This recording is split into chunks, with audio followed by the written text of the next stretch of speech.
My name is Michelle. Growing up, the difference between my twin sister Linda and me was like night and day. She was the golden girl, and I was not. Our dad, a strict university professor, was always buried in books and lectures, while our mom was the perfect housewife, focused on home and family, urging us to follow her example. From as early as I can remember, being at home felt like sitting through a never-ending critique session. My parents had a plan for the perfect family, and it did not include a daughter who wore band t-shirts and liked to keep to herself. "Michelle, why can't you be more like your sister?" was my mom's favorite line, usually directed at me when I showed up at breakfast with my headphones on, trying to shut out the world. Linda, on the other hand, basked in the glow of approval. "I just don't get why it's so hard for you to put on a nice dress and smile more," she'd say, flipping her perfect hair over her shoulder. It felt like she was from a different planet. One particularly tough Saturday, as our family got ready for one of Dad's faculty parties, a total bore, but a mandatory event for us, I decided to rebel in the smallest way I knew how. I put on my darkest eyeliner and a pair of boots that definitely did not meet the acceptable standard. "You're not going out like that, are you?" Mom caught me on the stairs, her eyes glaring at my boots as if they were dirty. I shrugged, my usual defense. "Don't see why not."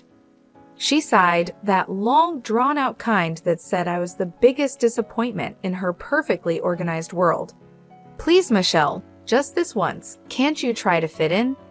"What for? So you can pretend we're the perfect family?" I shot back, tired of the same old argument. "It's not about pretending. It's about showing respect for your father," she argued, her voice taking on that sharp tone that meant business.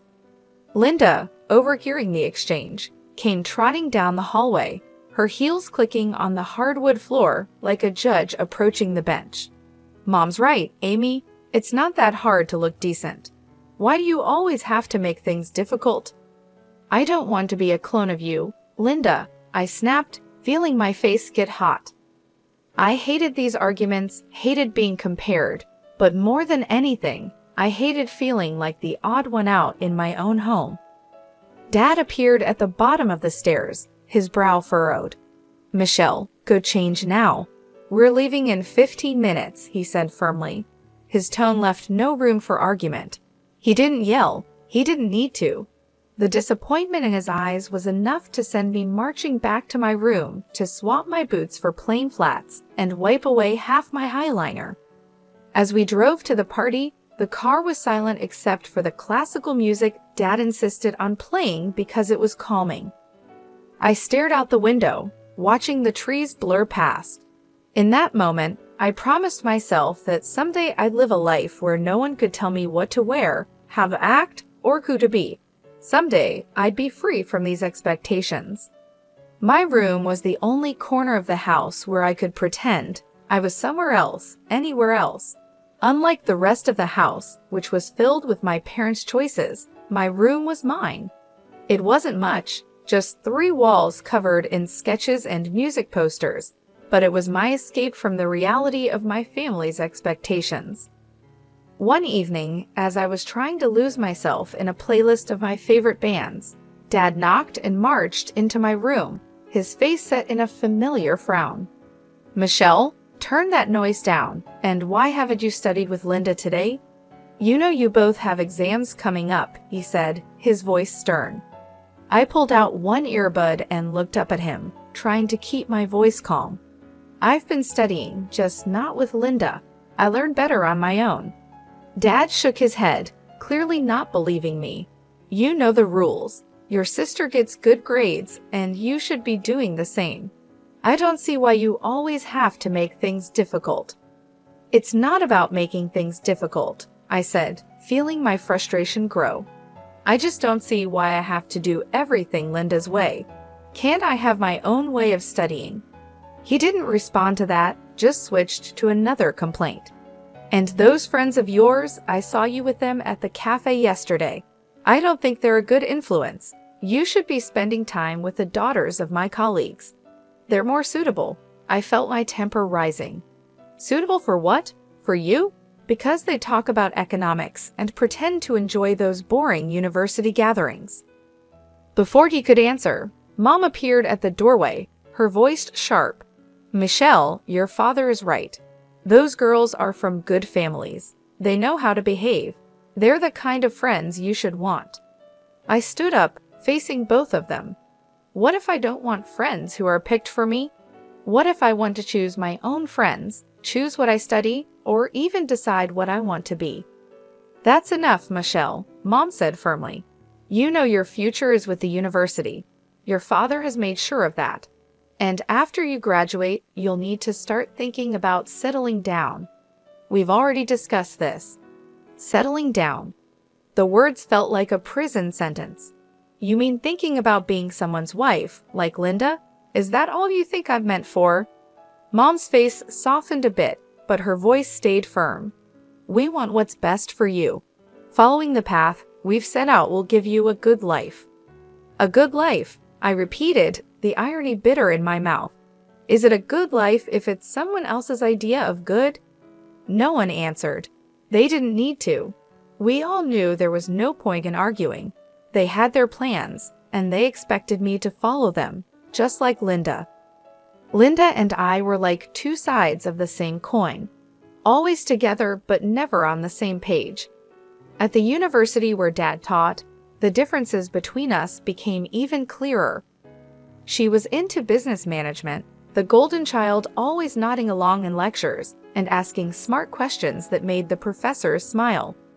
Me, I was stuck in the same program, but it felt like wearing the shoe on the wrong foot, awkward, uncomfortable, and just plain wrong.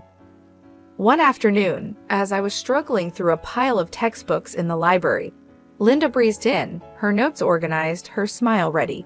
Hey Amy, you coming to the study group tonight? Professor Hall mentioned he might drop by. It could be good for us to show up, she said, her tone light but insistent. I glanced up, feeling the weight of her expectations. No, I don't think so.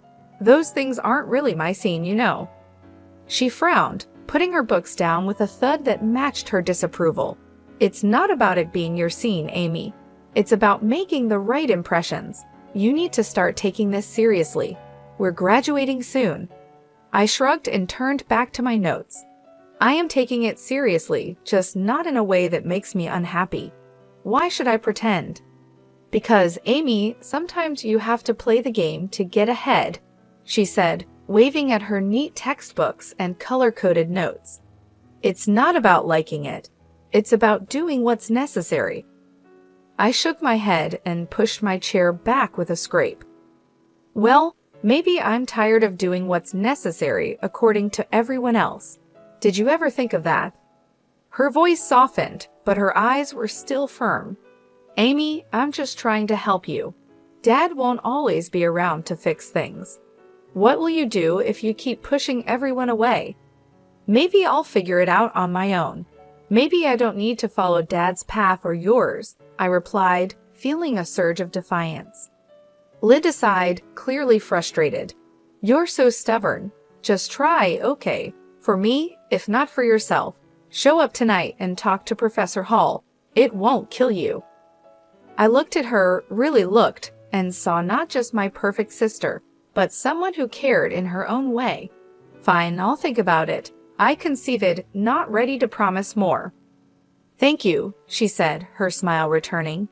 It's not that bad, you know. You might even like it if you gave it a chance.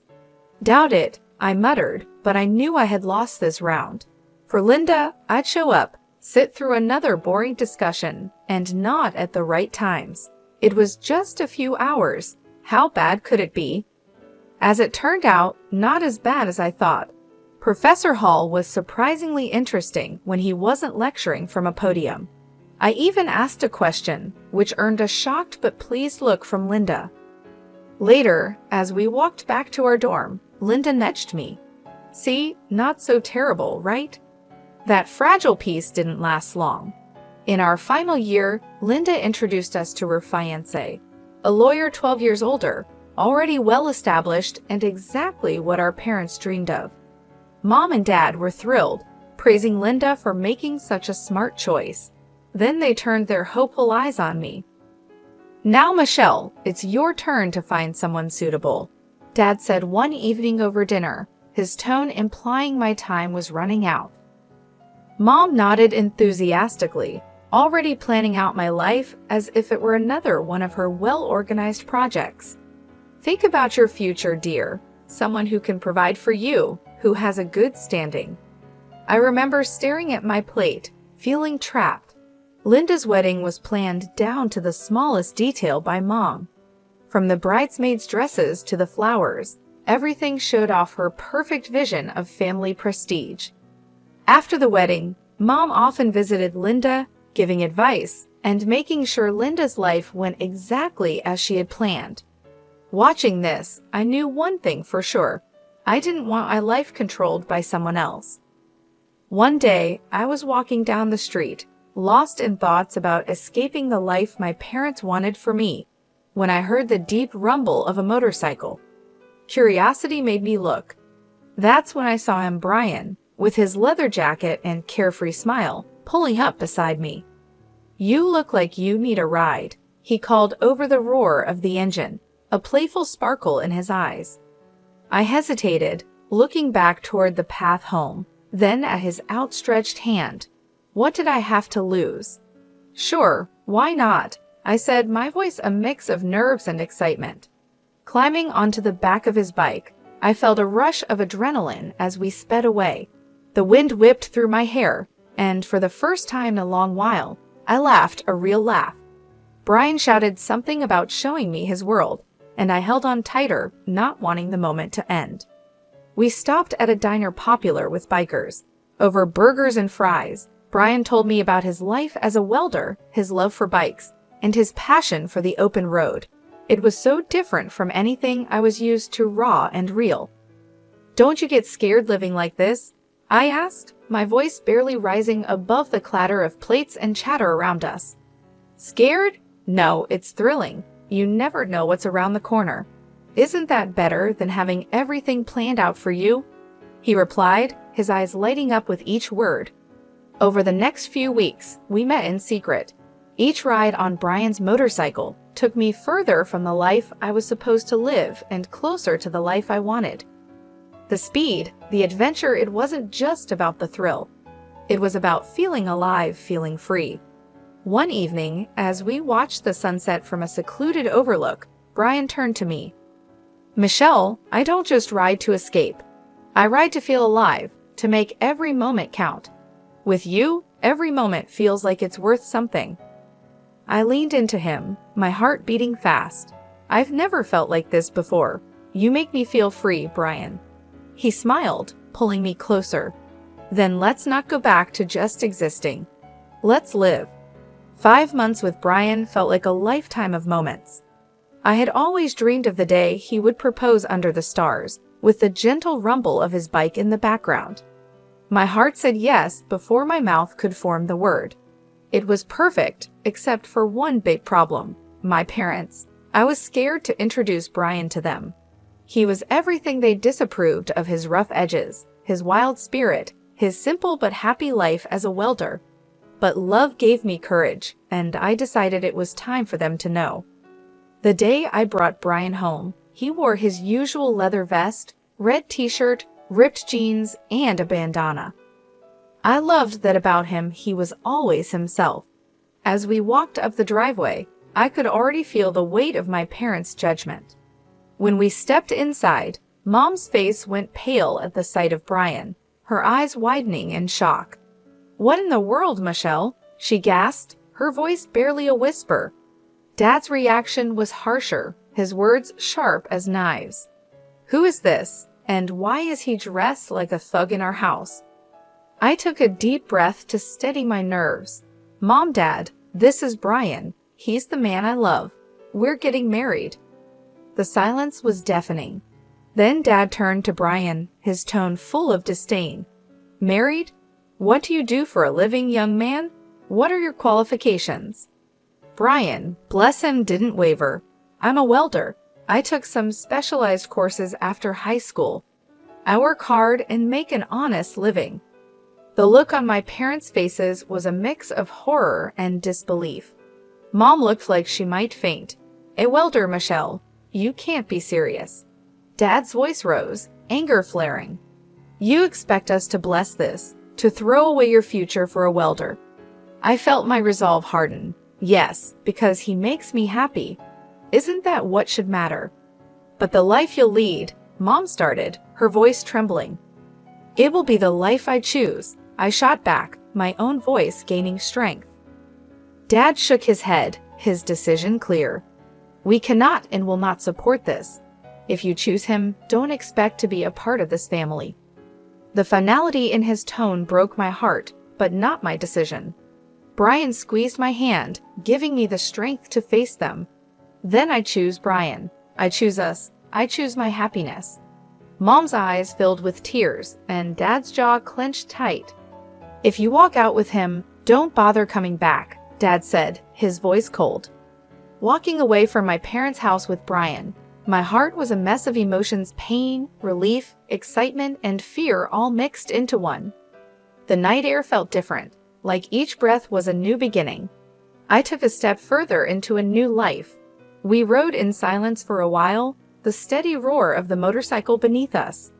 When we finally stopped at a small diner on the edge of town, Brian turned to me with a serious look. "Are you sure about this, Michelle? I mean, really sure? There's no going back after tonight," he said, his eyes searching mine for any sign of doubt. I nodded, squeezing his hand tightly. "I've never been more sure of anything. Being with you feels right. It feels like what I'm meant to do." He smiled, that reckless, charming smile that had won me over the first day we met. "All right then, let's do it. Let's start our life together." Inside the diner, we found a quiet booth in the corner. The waitress brought us 2 coffees without asking, and we sat there planning our next steps. "So what's first?" I asked, stirring cream into my coffee and watching it swirl. "We'll need to find a place to stay, at least for a while, and maybe look for jobs. I have some buddies who can help us get started," Brian replied, sounding practical but hopeful. "It's going to be tough, isn't it?" I said, more as a statement than a question. The reality of what we were doing was starting to sink in. Brian reached across the table and covered my hand with his. "It might be, but we'll handle it together. Tough is nothing new for either of us, right?" I couldn't help but laugh, a short, genuine burst of amusement. Right, together. We spent hours in that diner talking and planning. Every so often, Brian would mention an idea that sounded so wild and free that it made my heart jump. "And maybe one day, we'll save enough to take that road trip across the country. Just you, me, and the open road."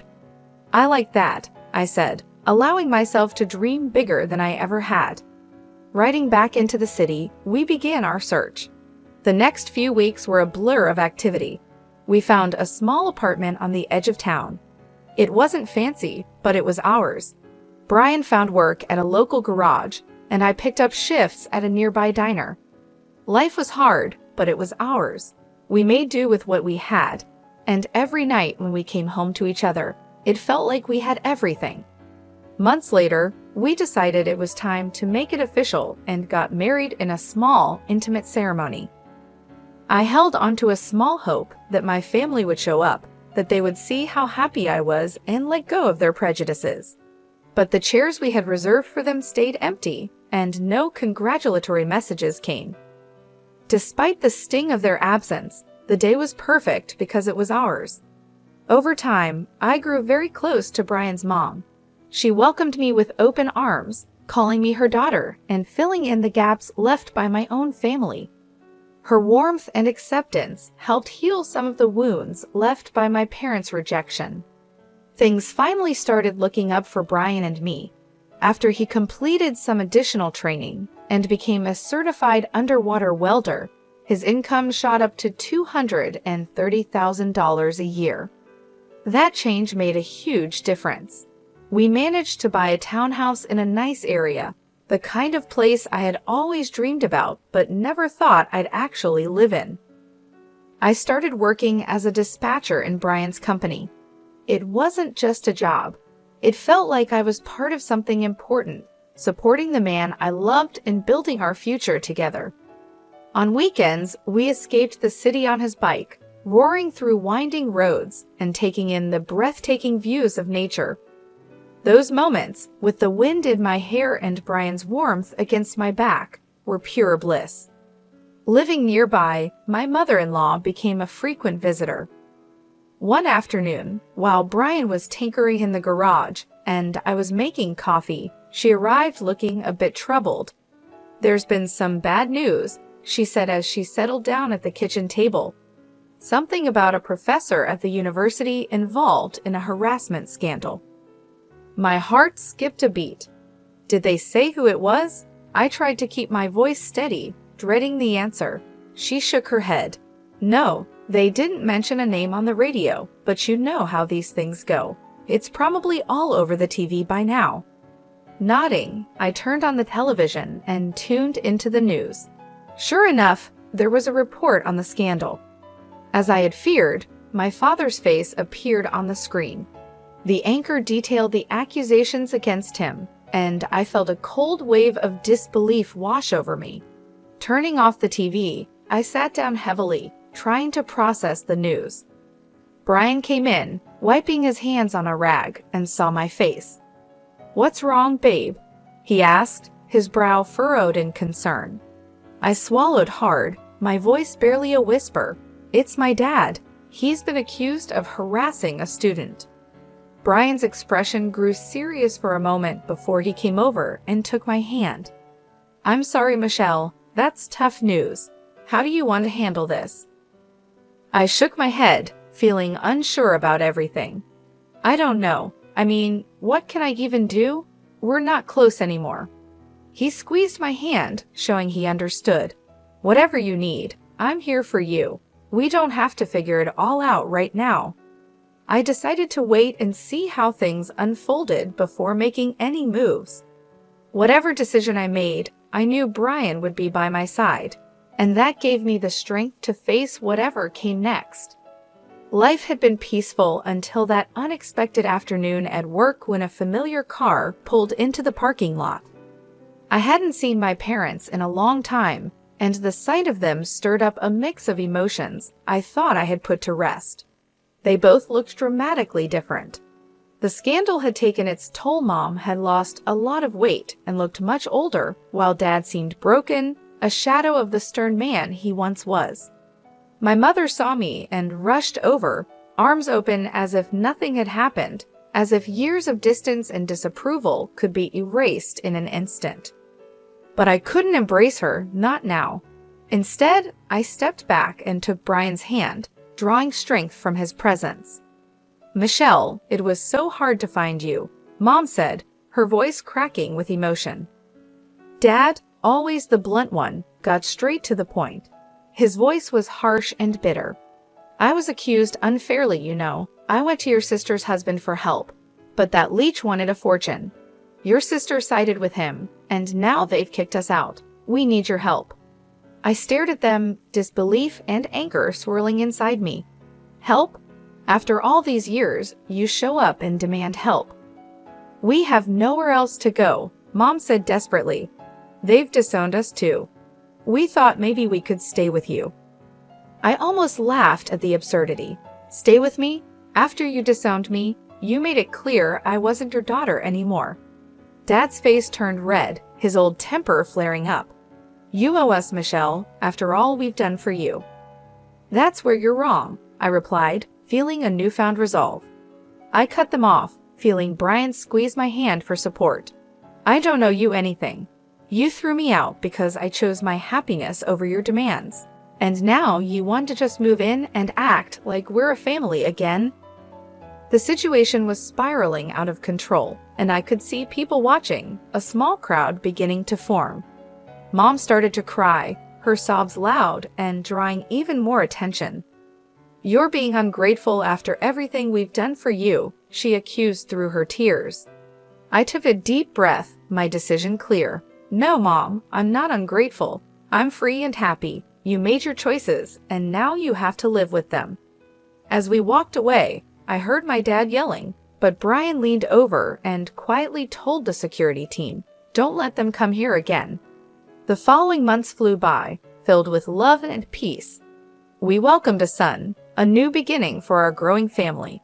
My parents never came back. That day in the parking lot was the last time I saw them.